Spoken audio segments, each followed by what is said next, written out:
Our question is, should we hire a claim adjuster? Yes. Yeah, that's what kills you on these kinds of claims is not only are you emotionally hurting, because it's almost like a death in the family emotionally. Mm-hmm. It's a big blow. The floods that the people are going through in Houston and what you're going through with the burned house, that's one of the most it's your home. And it tears a part of your heart out. And then every time you try to do a business transaction in the middle of this and you're doing inventory or you're negotiating with these claims adjusters or you're trying to get the contractor lined up, it's like you cry all the time, while you're doing it. If you're human, that's how it feels. You may not openly weep. I don't mean that, but I mean, it's just you're hurting. Your throat gets tight. Yeah, and we are. And so you need that other person who's a little bit more objective and will get mean for you, if necessary, representing you. Okay.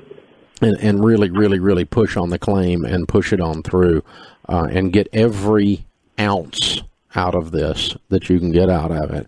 That's moral and legal. We're not trying to take advantage of somebody or steal from the insurance company, but I want you to have you paid insurance all these years, and I want you to have a fully replaced contents and insurance and home to the extent the policy covers that without a dime, without them missing a lick.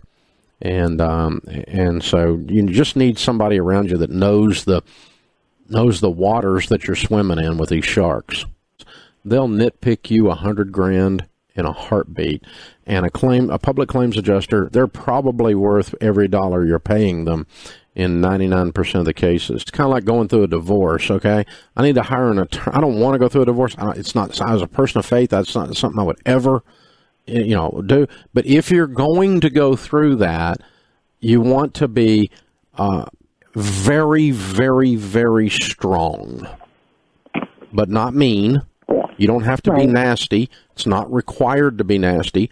But we're not going to back down. We are going to push you to the wall. You are going to do what your contract said you were going to do, and we are not going to be okay with anything else. And they have to have that kind of demeanor about them. And so you got to turn the dogs loose a little bit in that regard, but we're not asking them to cuss and scream at somebody on our behalf. Right. But I am asking them to pin them against the wall and remind them who's freaking in charge here, and we will pound your face if necessary in front of the judge. I mean, metaphorically speaking, you know what I'm saying. But I mean, it's an advantage to have someone that's emotionally detached, knows what they're doing, and is strong for you while you're going through something that's very, very difficult. And the nuances and the technicalities and the tactical moves of properly filing a claim that's this extensive, it's worth it. If you feel